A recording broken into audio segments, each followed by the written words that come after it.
പിണ്ടിമനയിൽ കുട്ടികൾക്കായി സംഘടിപ്പിച്ച നീന്തൽ പരിശീലന ക്യാമ്പ് സമാപിച്ചു. 150-ലേറെ കുട്ടികളാണ് ഇവിടെ നീന്തൽ വശമാക്കിയത്. പിണ്ടിമന ഗ്രാമപഞ്ചായത്തും കോതമംഗൽ ഫയർ സ്റ്റേഷനും ജില്ലാ സ്പോർട്സ് കൗൺസിലും സംയുക്തമായാണ് പിണ്ടിമന പഞ്ചായത്തിലെ കരിങ്ങഴത്തോട്ടിൽ നീന്തൽ പരിശീലന ക്യാമ്പ് സംഘടിപ്പിച്ചത്.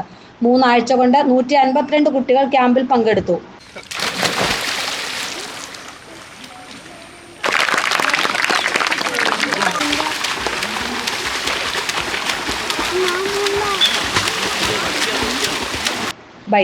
വിജയകരമായി പരിശീലനം പൂർത്തിയാക്കിയവർക്ക് സർട്ടിഫിക്കറ്റുകൾ വിതരണം ചെയ്തു.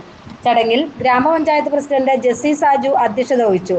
ജില്ലാ ഫയർ ഓഫീസർ കെ ഹരികുമാർ ഉദ്ഘാടനം ചെയ്തു. ഭൂരിപക്ഷവും കുട്ടികളാണ്. അവർ അപകടത്തിൽ അറിയാതെ ചെന്ന് പെടുന്നതാണ്. അവർക്കറിയാത്ത ജലാശയങ്ങളിൽ അവരുടെ കൂട്ടുകാരോടൊപ്പം തന്നെ സ്കൂളിലെ അധ്യാപകരോ അല്ലെങ്കിൽ വീട്ടുകാരോ അറിയാതെ അവർ ചെന്നെത്തുകയും അങ്ങനെ അവരറിയാത്തൊരു ജലാശയത്തിൽ പെട്ട് അവർക്ക് അപകടം പറ്റുകയും ചെയ്യുന്നതാണ് ഏറെ ഭൂരിപക്ഷമായ അപകടം സംഭവിച്ചു കഴിഞ്ഞാൽ ഏകദേശം ഒരു 10 മിനിറ്റ് കൊണ്ട് ആൾ മരണം അടയാനുള്ള സാധ്യതയുണ്ട് വെള്ളത്തിനടിയിൽപ്പെട്ട. അപ്പോൾ അത്തരം ആൾക്കാരെ നമുക്ക് രക്ഷപ്പെടുത്തുക എന്നുള്ളത് ഒരു വലിയ ബുദ്ധിമുട്ടുള്ളൊരു കാര്യമാണ്. മരണമടഞ്ഞതിന് ശേഷം മാത്രമേ നമുക്ക് ആ രക്ഷാപ്രവർത്തനങ്ങൾ നടത്താൻ കഴിയുകയുള്ളൂ. അപ്പോൾ അതുകൊണ്ട് ഈ ഒരു ബോധവൽക്കരണമാണ് ആവശ്യം. ഒന്നാമത് നമ്മൾ നീന്തൽ പരിശീലനം എല്ലാവരും ചെയ്യുന്നത് നല്ലതാണ്, കുട്ടികളെല്ലാവരും ചെയ്യണം. എന്നാൽ നീന്തൽ പരിശീലനം ചെയ്തു എന്ന് കരുതിയിട്ട് ജലാശയങ്ങൾ ഒരിക്കലും ഇറങ്ങാൻ പാടില്ല, അറിയാത്ത ജലാശയങ്ങളിൽ ഇറങ്ങാൻ പാടില്ല. അപ്പോൾ അത്തരത്തിലുള്ള കാര്യങ്ങൾ കൂടി ഇതിനകത്ത് ശ്രദ്ധിക്കണം.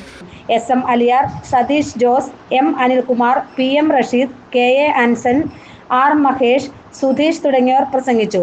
വിൽസൺ K ജോൺ സ്വാഗതവും ലിജി V പോൾ കൃതജ്ഞതയും പറഞ്ഞു. നീന്തൽ പരിശീലനത്തിന് പുറമെ ജലാശയങ്ങളിൽ അപകടത്തിൽപ്പെട്ടാലുള്ള രക്ഷാപ്രവർത്തനം സംബന്ധിച്ച ഡെമോൺസ്ട്രേഷനും ഉണ്ടായിരുന്നു.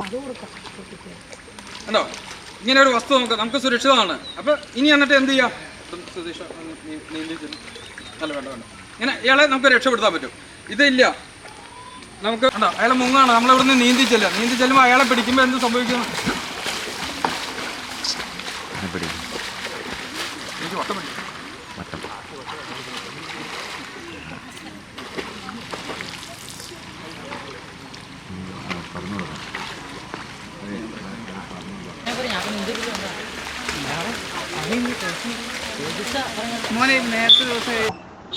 GTV news, Pindimana.